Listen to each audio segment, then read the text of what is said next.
प्याज और लहसुन को दवाई की तरह ही खाएं, ना कि खाने के साथ प्रतिदिन खाएं। नहीं तो इसके फायदे बहुत कम और नुकसान बहुत ज्यादा होंगे।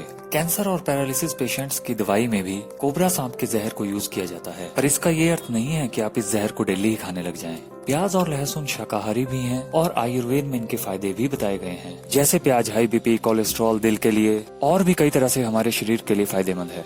और लहसुन सर्दी जुकाम, वेट लॉस, कमर दर्द, घुटनों के दर्द और पुरुषों में नपुंसकता के लिए वरदान है। पर इनका यूज दवाई की तरह ही करना चाहिए। इनमें सल्फर अधिक मात्रा में होने के कारण इनका ज्यादा सेवन करना हानिकारक हो सकता है। जो लोग हार्ट पेशेंट हैं, जिन्हें ब्लीडिंग डिसऑर्डर है या फिर जो प्रेग्नेंट है, उन्हें इनका सेवन नहीं करना चाहिए। प्याज और लहसुन को दवाई की तरह ही खाएं, वो भी 1 या 2 महीने के लिए ही, ताकि आप इनके ये सभी बेनिफिट्स अच्छे ढंग से ले सकें। ये सबसे जरूरी बात है। एक प्रश्न जो बहुत महत्वपूर्ण है कि भगवान को लहसुन प्याज से बने भोजन का भोग क्यों नहीं लगाया जाता है। तो पहली बात तो ये कि भगवान को जो भी भोग लगाया जाता है वो हम ही खाते हैं, भगवान नहीं। और दूसरी बात, जापान के एक साइंटिस्ट ने हमारे इमोशंस की पानी पर एक रिसर्च की, जिसमें ये बताया गया कि हमारे थॉट्स का और इमोशंस का पानी पर क्या असर पड़ता है। ये बात इसलिए भी महत्वपूर्ण है क्योंकि हमारे शरीर में 70 से 80% पानी ही है। इसीलिए तो कहते हैं जैसा अन्न वैसा मन, जैसा पानी वैसी वाणी। और साइंटिफिकली प्रूफ हो चुका है, जहाँ भी हमारा फोकस जाएगा उसी तरफ हमारी एनर्जी भी फ्लो करेगी। तब हम उस एनर्जी से कनेक्ट हो जाते हैं और उस एनर्जी को हम महसूस भी करते हैं। इसीलिए भगवान को भोग लगाते समय जब हम उन्हें मन से याद करते हैं, तब उनकी एनर्जी से हम कनेक्ट हो जाते हैं और हम भी उनकी शांति और शक्ति की वाइब्रेशंस को फील करते हैं। और यही वाइब्रेशंस हमारे खाने में भी जाती है, क्योंकि उसमें भी पानी होता है और हमारे इमोशंस का पानी पर असर होता है। ये तो साइंटिफिकली प्रूफ हो चुका है। और यदि हम खाने में प्याज और लहसुन का उपयोग करेंगे तो हमारे मन में क्रोध, उत्तेजना, कामुकता के ही विचार चलेंगे और मन से शांत हो ही नहीं पाएंगे। और हम भगवान को मन से याद कर ही नहीं पाएंगे, उनसे कनेक्ट हो ही नहीं पाएंगे।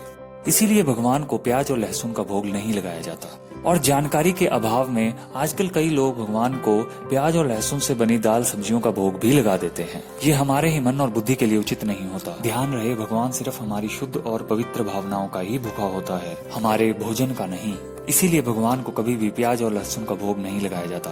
आइए अब हम बात करते हैं कि क्यों ऐसा कहा जाता है कि हमें प्रतिदिन प्याज और लहसुन से बने भोजन का उपयोग नहीं करना चाहिए, उसे नहीं खाना चाहिए। आयुर्वेद में खाने को 3 श्रेणियों में रखा गया है। वो है सात्विक, राजसिक और तामसिक। इनमें सात्विक भोजन को मन, बुद्धि और शरीर के लिए सर्वश्रेष्ठ माना गया है। सात्विक भोजन ताजा, शीघ्र पचने वाला तथा मन और बुद्धि को प्रफुल्लित और शांत रखता है। और दूसरा आता है राजसिक भोजन। प्याज लहसुन के साथ साथ ये भोजन काफी तला हुआ और मसालेदार होता है। इसको खाने से उत्तेजना, क्रोध और कामुकता के विचार ज्यादा आते हैं। तीसरा होता है तामसिक भोजन, जिसे डेड फूड भी कहा जाता है। इसको खाने से मन और शरीर में बहुत आलस्य रहता है, मन भटकाव की स्थिति में चला जाता है और डिप्रेशन बढ़ने के ज्यादा चांस होते हैं। सात्विक भोजन से हमारे मन और इमोशंस में एक बैलेंस आ जाता है। बैलेंस फिर चाहे जिंदगी में हो, फोन में हो या बैंक में हो, बहुत जरूरी होता है। इसीलिए प्याज और लहसुन को केवल दवाई की तरह ही खाएं, प्रतिदिन खाने के साथ ना खाएं, नहीं तो इसके फायदे बहुत कम और नुकसान बहुत ज्यादा होंगे। दवाई की तरह भी 1 या 2 महीने के लिए ही खाइएगा, क्योंकि इनको प्रतिदिन खाने से आपकी लीडरशिप क्वालिटी पर विपरीत असर पड़ेगा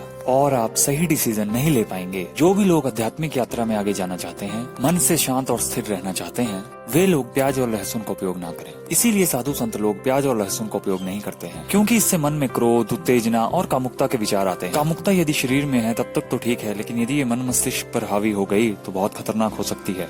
आपका मन ओवर थिंकिंग से भर जाएगा, आप सही ढंग से डिसीजन नहीं ले पाएंगे। शास्त्रों में भी इससे रिलेटेड एक घटना बताई गई है। समुद्र मंथन से जब अमृत कलश निकलता है और भगवान मोहिनी रूप धारण करके देव और दानव में अमृत को बांटने लगते हैं, तब राहु अपना रूप बदलकर अमृत पीने का प्रयत्न करता है। जब भगवान को ये पता चलता है, तब भगवान सुदर्शन चक्र से उसका सर धड़ से अलग कर देते हैं। इसके कारण रक्त के कुछ बूंदे और हड्डी के कुछ टुकड़े जमीन पर गिरते हैं और वहीं से प्याज और लहसुन की उत्पत्ति होती है। क्योंकि इन्होंने अमृत चख लिया था, इसलिए इनमें औषधीय गुण तो आ जाते हैं, लेकिन राक्षस होने के कारण इनमें राक्षसी प्रवृत्ति ही रहती है। इसीलिए प्याज और लहसुन को केवल दवाई की तरह ही खाएं, वो भी 1 या 2 महीने के लिए ही। प्रतिदिन खाने के साथ नहीं खाएं, अगर आप हेल्दी हैं और सदा हेल्दी ही रहना चाहते हैं तो। If you like the video, please like, share, subscribe जरूर कीजिएगा। Thanks for watching.